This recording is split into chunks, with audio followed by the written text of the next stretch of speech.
El presidente del Consejo Ciudadano, Luis Bertman Satlab, en compañía del titular de la Autoridad del Centro Histórico, la directora general del INJUVE y representantes de la iniciativa privada, lanzaron el día de hoy la campaña El Chicle al Bote.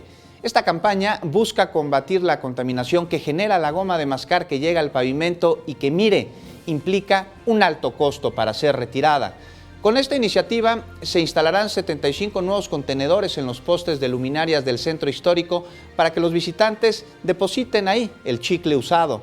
Cabe mencionar que los chicles recolectados van a ser enviados al centro de acopio TerraCycle, ubicado en Monterrey, Nuevo León, para transformarlos en materia prima. Todo este proyecto no le cuesta un centavo ni a la autoridad del centro histórico ni a la Ciudad de México, sino que gracias a estas compañías que están siendo socialmente responsables, se puede lograr hacer todo esto y salir todos beneficiados.